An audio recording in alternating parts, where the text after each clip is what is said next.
Hey, what's up? Welcome to my workshop. A couple months ago I picked up an old 1966 MG Midget, and yeah, I got it running pretty good, and then decided to start tearing it down. I thought I'd like to do a restoration on it, so this will be my first restoration of a car.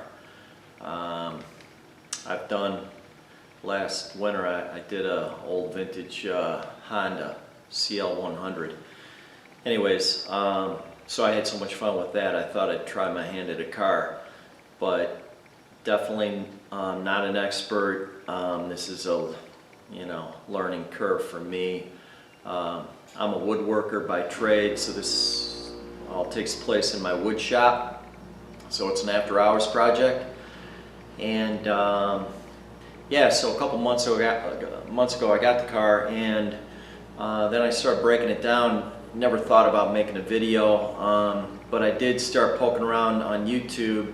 Found a couple guys that are doing the same thing, that have done the same thing, and it's been really helpful. And actually reached out to one of them. A guy who's working on a very similar car, Rob's Restoration Garage. Anyways, he was like, yeah, you ought to post a video, we can compare notes, and I thought that sounded good. It made sense to me. I don't know how helpful this will be to other guys. Maybe it's just, guys will say, okay, well, don't want to do it that way, and that's fine. Any way I can help. So yeah, I haven't taken any video up to this point. I've got the car totally broken down, basically the shell. It's mounted on a rotisserie that I made. Spent basically the last 3 weeks making the rotisserie because I could see that that was really going to be necessary, or at least make it a lot easier. Now I will post some stills that maybe show some of the stuff that happened between the time I got the car and now, just so you have an idea. And yeah, I'm at the point where I'm still cutting metal off, and I've been ordering new panels, and yeah, I'm going to get as much of the metal off that needs to come off now, and then my plan is to have it media blasted. Yeah, and then I'll do that before I start welding metal back on. So, okay, thanks for checking in, and yeah, I'll show you some stills, and then I'll circle back and show you where I'm at now. Now here's a couple pictures of the 1972 Honda that I mentioned.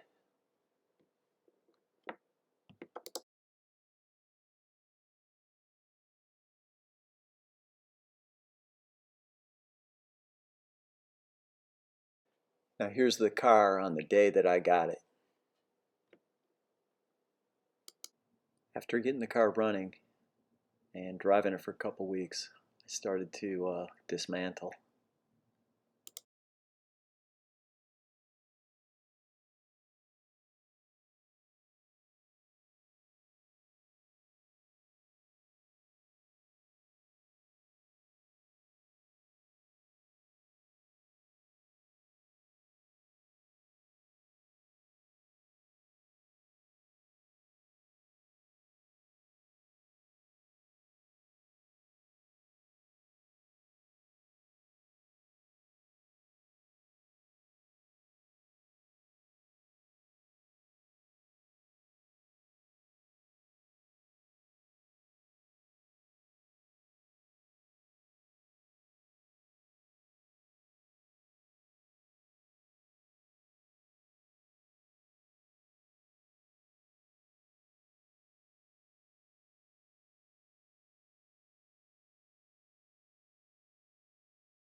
Here's some of the dents that were present in that rear deck. This was my first attempt at removing dents with a hammer and dolly. Here are the results.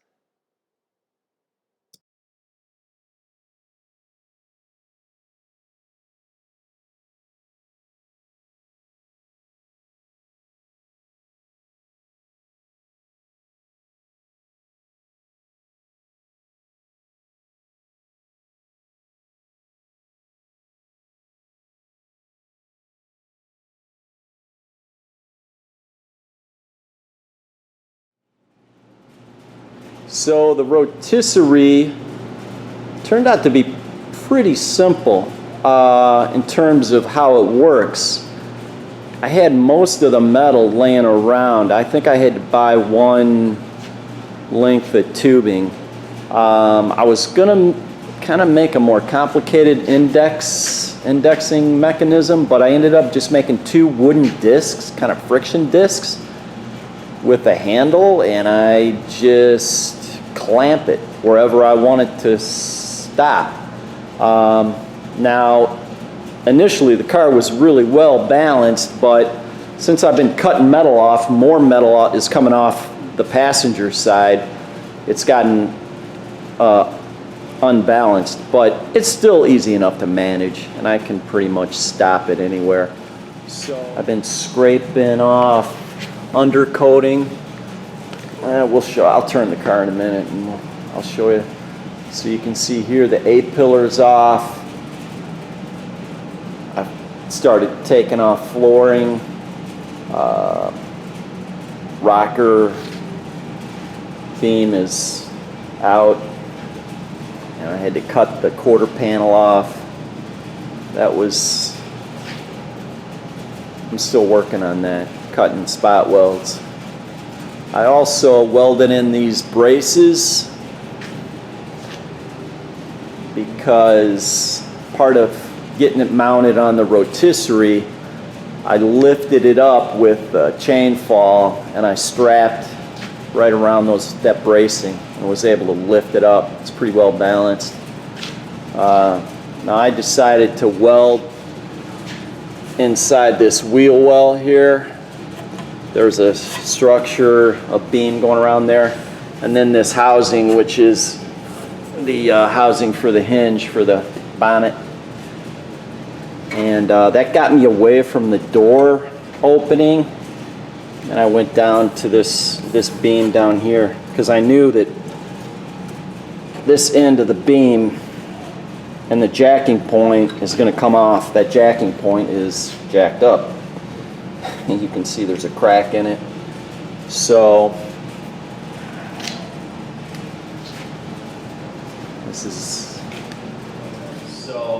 one of the things about the quarter panels is if you don't take them off, you can't get in here. There's no way to, and my plan is to media blast this car. That's probably, at this point, the one thing I will not do myself. I plan on painting the car. I plan on doing everything except sandblasting or media blasting. I haven't decided on what that's going to be. But anyways, taking these quarter panels off, that's the only way you're going to get in here. So I'm also mindful of all those cavities that are not exposed. And there's not many, but anyways, when I sandblast this thing, I want to have it clean as a whistle. Remove this remaining floor pan on the passenger side. You can see I've taken out the front, and I'm working my way back. Now ultimately, I've got two replacement panels for the floor, the right-hand side and the left-hand side. Part of me wishes I would have bought the entire floor pan, just in terms of lining things up and the geometry. That might have been a better plan. Anyways, also, it won't stop there because this jacking point, like I said before, is damaged.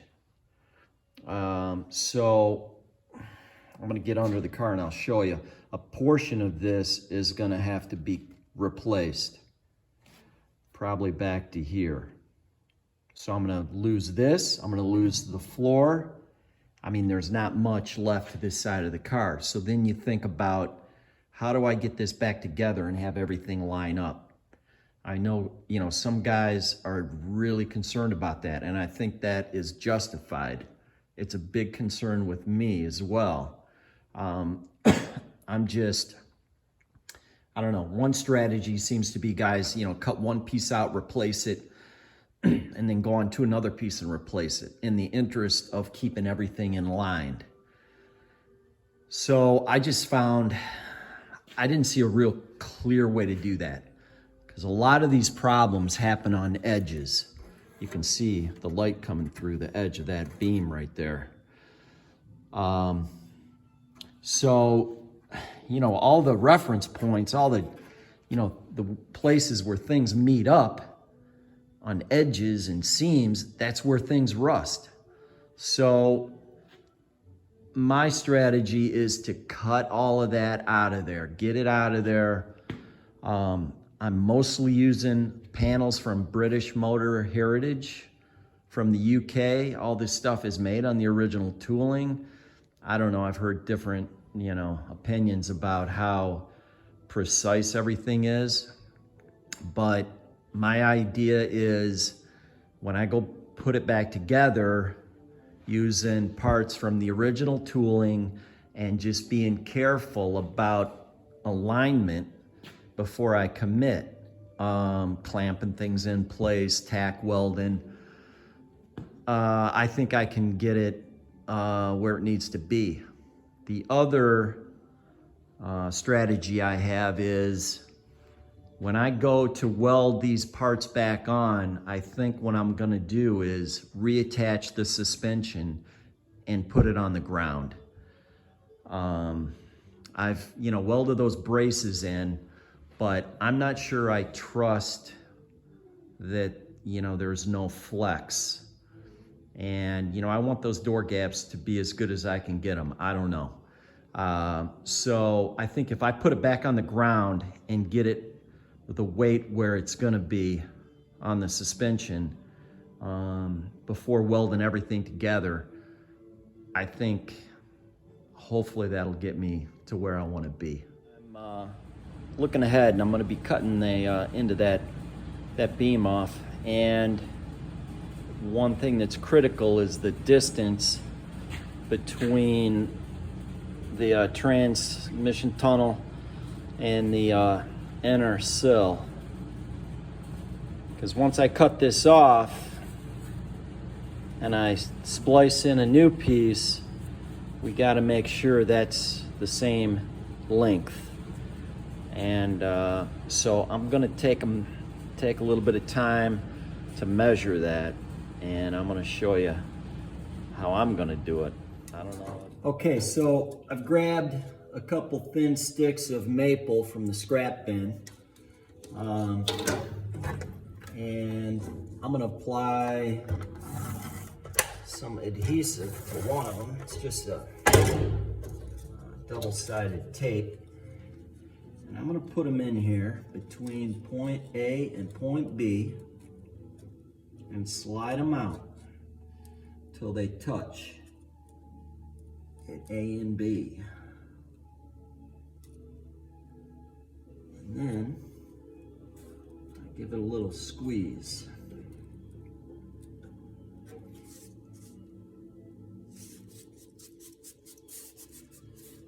And double check that.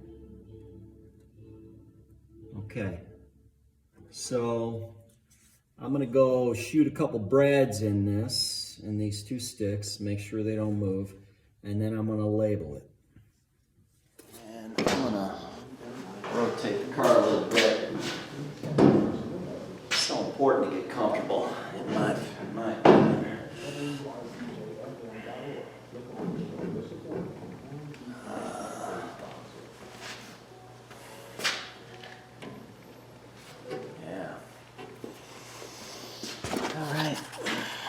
This is exciting.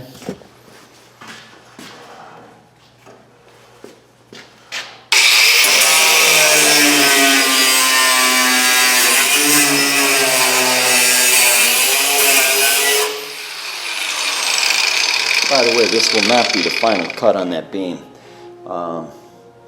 When I get ready to replace with the new beam, we're going to make a new cut and try to go about it thoughtfully, but that's later, a little bit later.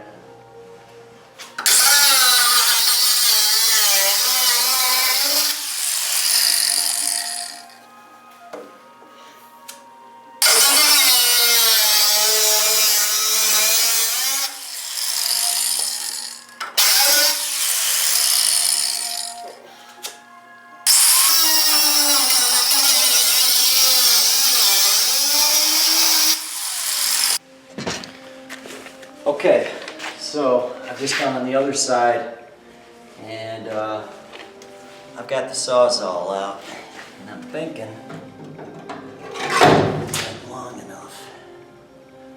I think so. Okay, this is exciting.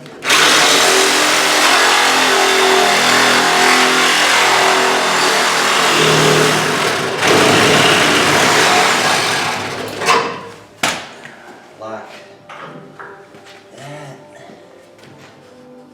I don't know how this blade might have seen better days.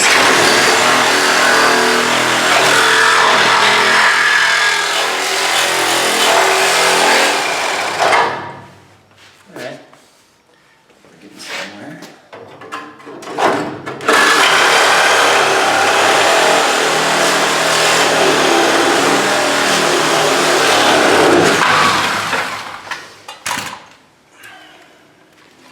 There it is. See this patch panel? Yeah, pretty rusty. This jacking point is actually at an angle. Should be straight in, but it's up like that. Bent, rusty here. Yeah. Okay. Scrapped in.